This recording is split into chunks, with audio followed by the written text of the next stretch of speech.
সোনামণিরা আজকে আমরা কি শিখব?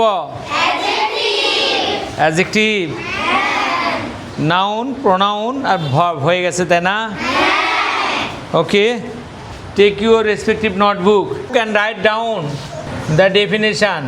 Adjective, qualifying, try to say with me, qualifying word is an adjective. আমরা বাংলা বলবো, দোষ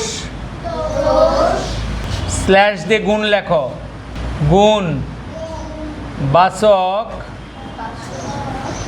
শব্দই অ্যাডজেক্টিভ। সহজ করে যদি আরও অর্থোডক্স সঙ্গে আমরা দেই তাহলে বলবো যে ওয়ার্ড দ্বারা নাউন বা প্রোনাউনের দোষ, গুণ, অবস্থা, অবস্থান, সংখ্যা, পরিমাণ, পরিমাপ ইত্যাদি বোঝায় তাহাকে অ্যাডজেক্টিভ বলে। এটা একটু সেই কেতাবি সংজ্ঞা। আর আমরা যদি সহজ করে বলি, দোষ বা গুণবাচক শব্দই adjective. Like he is a handsome boy, Meena is a beautiful girl. এখানে বিউটিফুল এবং এখানে হ্যান্ডসাম অ্যাডজেক্টিভ। এখন অ্যাডজেক্টিভের কোয়ালিফিকেশন আমরা শিখলাম। আমরা ব্যবহার দুটো আছে, দুইটা ব্যবহার, টু টাইপ অফ ইউজ। এইটা একটু আলোচনা করব, করে চেনা উভয়গুলো শিখবো। শেখার পরে ক্লাসিফিকেশানে যাব। Is it? তো অ্যাডজেক্টিভের দুই ধরনের ব্যবহার আছে, লেখো। অ্যাডজেক্টিভ এর দুই ধরনের ব্যবহার রয়েছে। এক নাম্বার প্রেডিকেটিভ ইউজ, যেসব অ্যাডজেক্টিভ বাক্যের শেষে বসে ওই বাক্যের সাবজেক্টকে বিশেষিত করে তাকে প্রেডিকেটিভ ইউজ বলে।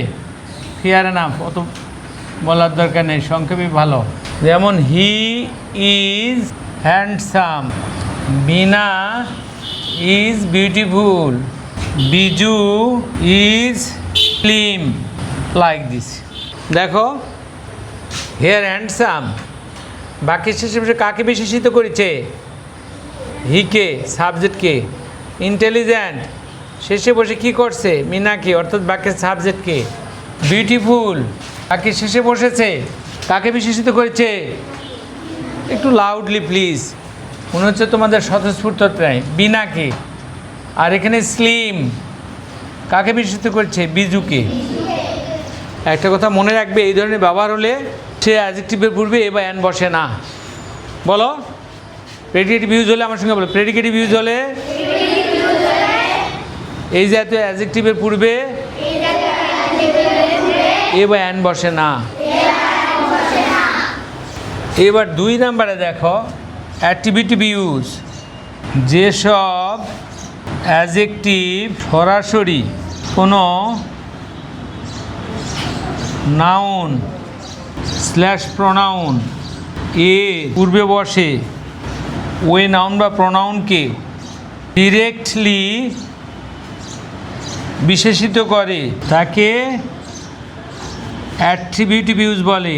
পার্থক্য কি? ওইটা বাক্যের শেষে বসে ওই বাক্যের সাবজেক্টকে বিশেষিত করেছে, আর এটা নাউন বা প্রোনাউনের ডিরেক্ট সামনে বসেই তাকে বিশেষিত করেছে। This is the difference. Is it clear? আমরা সংজ্ঞা দিলে আরও ক্লিয়ার হতে পারবো বা তোমাদের পরিষ্কার করাতে পারবো। দেখো, এই বাক্যগুলাই লিখব, শুধু ইউজটা ভিন্ন ধরনের লিখব। He is a handsome boy. Here boy is noun, isn't it? আর হ্যান্ডসাম অ্যাডজেক্টিভ, ডিরেক্টলি বয়ের সামনে বসে এখানেই তাকে বিশেষিত করেছে। Mina is an intelligent girl. দেখো, এখানে যে girl, whatever parts of speech the girl is. গার্লটা কি? তার পূর্বে এটা বসছে, এটা কি হবে? অ্যাডজেক্টিভ। কোন ধরনের ব্যবহার? Attributive use. Good, fantastic. দেখো, এইটাও তাই। একটা ডিফারেন্স দেখেছো? এখানে অ্যাডজেক্টিভের আগে এ বা অ্যান বসেছে আর এখানে বসেনি। তাহলে আমরা এটা নোটে লিখে নিতে পারি। প্রেডিকেটিভ ইউজ হলে এর আগে কোনো আর্টিকেল বসে না বা এন বসে না, আর অ্যাট্রিবিউটিভ ইউজ হলে ম্যান্ডেটরিলি এ বা এন বসতে হবে, না হলে বাক্য ভুল হবে। এখন আমরা অ্যাডজেক্টিভ চেনার উপায়গুলো শিখব। উপায় কি দেখে চিনব এটা অ্যাডজেক্টিভ? অ্যাডজেক্টিভ চেনার উপায় সমূহ, যেসব শব্দের শেষে এইবল IBL ই থাকে, ক্যাফেবল ILE ভিজিবল, কমফোর্টেবল, এই যে এবল বা ইবল, টেরেবল, ব্লা ব্লা ব্লা ব্লা ব্লা, এরকম চলতেই থাকবে। 2 নাম্বার, যেসব শব্দের শেষে AL থাকে, নেশনাল, এগুলো সব কিন্তু সাফিক্স ব্যবহার হয়েছে। ডিজিটাল, যেসব শব্দের শেষে ফুল থাকে, যেসব শব্দের শেষে ফুল সাফিক্স থাকে, যেমন ইউজফুল, ইয়েস, বিউটিফুল, আর কি ফুল আছে বলো তো? হেল্পফুল, অজস্র ফুল পাবো আমরা। দেন 4 নাম্বার, যেসব শব্দের শেষে লেস থাকে, ক্যান ইউ টেল? কাইন্ডলেস, নেস না, কাইন্ডলেস হলে হবে, দয়াহীন। ওকে, গুড। কাইন্ডলেস, হোপলেস, হোমলেস, যাদের আর কোথায় না, কেয়ারলেস। তোমরা দুটাটা লিখে ব্লাব ব্লাব ব্লাব দিয়ে রাখো। যেসব শব্দের শেষে সাফিক্স হিসেবে IVE থাকে, দেখো, active, creative, passive. Then 6 number, যেসব শব্দের শেষে OUS থাকে, এগুলাকে আমরা কি বলবো? Adjective, like famous, serious, dangerous, blah blah blah blah blah. এইবার দেখো, যে সমস্ত শব্দের শেষে ইস প্রত্যয় থাকে, childish, selfish, bookish, radish, childish, childish means child like, শিশু সুলভ, তাই না? সেলফিশ। দেন বুকিশ, যে বই নিয়ে পড়ে থাকে, bookish. Can I erase the last part? Well,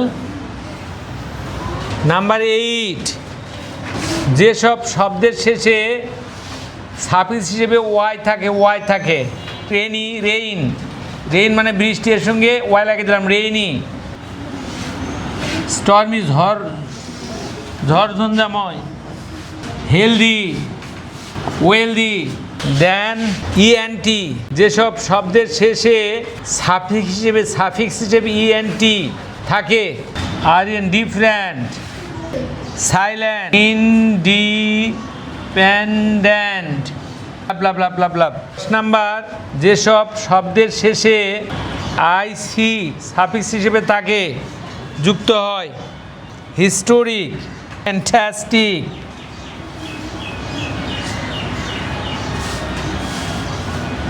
blah blah blah blah ব্লা।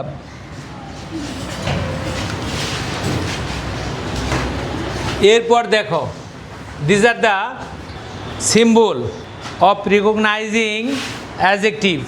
কোনো শব্দের শেষে এইগুলো যদি দেখি আমরা ধরে নেব এটা অ্যাডজেক্টিভ। এইটুকুই তোমরা মুখস্থ করে রেখো, ফেয়ার এনাফ। আচ্ছা, এরপর দেখো আরও কিছু চিহ্ন আছে বা সিমটম আছে।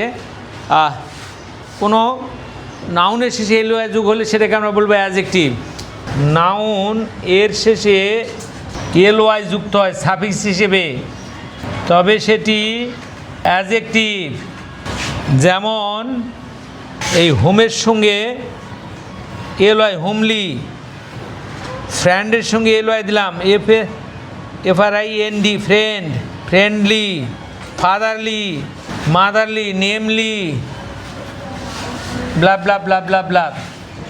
ভার্ব টু বি এর পরে একটি ওয়ার্ড থাকলে সেটি অ্যাডজেক্টিভ হবে। হি ওয়াজ অ্যালাইভ, কনফিউজড হতে পারো, অ্যালাইভ টেলাইভ কী হবে দরকার নাই, টু বি ভার্বের পর আছে নিঃসন্দেহে অ্যাডজেক্টিভ লিখে দেবা। দেন নাউন এবং এ, অ্যান এবং দা এর মধ্যে যে ওয়ার্ড থাকবে সেটি adjective. Please be attentive. Adjective, এই যে বি অ্যাটেন্টিভ বললাম, বির পরে যে অ্যাটেন্টিভ ভার্ব আসলো ওটাও অ্যাডজেক্টিভ, তাই না? It is a beautiful bird. You, what are you talking about? You, what are you talking about? Please be attentive and write down quickly. This is the article and noun, so এখানে যাই থাক সেটাই হবে adjective. এরপরে দেখো possessive determiner বা possessive, তোমরা possessive জানো, প্রোনাউনের ক্লাসিফিকেশন করার সময় 5টা ফর্ম লেখা হয়েছে: nominative, objective, possessive 1, possessive 2, reflexive. এই পজেসিভ 1 বা 3 নাম্বার কলাম পজেসিভ অ্যাডজেক্টিভ। এরপরে একটি ওয়ার্ড থাকলে সেটি অ্যাডজেক্টিভ। ফেয়ার এনাফ, আজকে এই পর্যন্তই। যেমন ইট ইজ ইয়োর টার্ন, এমনিতে টার্নটা কিন্তু ভার্ব, তাই না? But whenever it will be after possessive adjective like my, his, him, sorry, his, her, your, their, তাহলে এটা কী হবে? অ্যাডজেক্টিভ হবে। Is it clear? তাহলে আজকে ক্লাসটা আমরা একটু সামারি করি। আমরা প্রথমে কি শিখলাম? অ্যাডজেক্টিভের সংজ্ঞা। প্রথমে কি শিখলাম? Yes, exactly. অ্যাডজেক্টিভ কাকে বলে আমরা শিখলাম। আমরা কি সংজ্ঞা শিখেছি, কেউ বলতে পারবে? বলো। Qualifying word is an adjective. আমরা যদি এভাবে বলি কোয়ালিফাইং ওয়ার্ড ইজ অ্যাডজেক্টিভ তাহলেও হবে। তখন এটা কী ব্যবহার হলো? Predicate views. But whenever I will say qualifying word is an adjective, an দিলে অ্যাডজেক্টিভটা হয়ে যাবে কি? নাউন। কারণ বি ভার্বের কমপ্লিমেন্ট হিসেবে নাউন এবং অ্যাডজেক্টিভ দুটাই বসতে পারে। সুন্দর বলছে, বসো। তাহলে অ্যাডজেক্টিভের সংজ্ঞাটা আমরা জেনেছি। এবারে অ্যাডজেক্টিভের অনেকগুলো ব্যবহার আমরা শিখেছি। কয়টা? 2টা। একটা অ্যাট্রিবিউটিভ ইউজ আর একটা প্রেডিকেটিভ ইউজ। প্রেডিকেটিভ ইউজ মানে বাক্যের শেষে বসে সাবজেক্টকে কোয়ালিফাই করবে। আরেকটা ব্যবহার শিখেছি, কি সেটা? অ্যাট্রিবিউটিভ। Yes, attributive use. এই ধরনের ইউজ হলে নাউন বা প্রোনাউনের পূর্বে বসে ডিরেক্টলি সেটাকে কোয়ালিফাই করে। আমরা নাউনের উদাহরণ দিছি। আচ্ছা, এরপরে আমরা অ্যাডজেক্টিভ চেনার উপায় বলেছি। এরপরে কয়েকটা আলোচনা করছি, এগুলো আরও গুরুত্বপূর্ণ। যদি কোনো নাউনের শেষে এলওয়াই যুক্ত হয় তবে সেটি অ্যাডজেক্টিভ হয়। কারণ আমাদের একটা কনসেপ্ট আছে কি, এলওয়াই যুক্ত সপ্তাহে অ্যাডভার্ব হয়ে যায়, তাই না? বাট না, অ্যাডজেক্টিভের শেষে এলওয়াই হলে অ্যাডভার্ব হবে, বাট নাউনের শেষে এলওয়াই হলে সেটা কী হবে? Adjective. Like homely, friendly, fatherly, motherly, namely. Then এই যে টু বি ভার্বের পরে এটা অনেক অজানা অ্যাডজেক্টিভ আসতে পারে। আমাদের ফোকাস করতে হবে to be verb, this is to be verb, একটা শব্দ, ইট উইল বি অ্যাডজেক্টিভ। কারণ টু বি ভার্বের কমপ্লিমেন্ট দুটোই হতে পারে, তাই না? নাউন আর অ্যাডজেক্টিভ। এরপরে বলছি নাউন এবং এন দি এর মাঝখানে, এটা তো বোঝা যাচ্ছে। তা পজিটিভ অ্যাডজেক্টিভের পরের একটা শব্দ, এই তো ইট ইজ ইয়োর টার্ন। আশা করি তোমরা বুঝতে পেরেছো। Thank you. No more today, more when we shall meet the next class. Bye bye.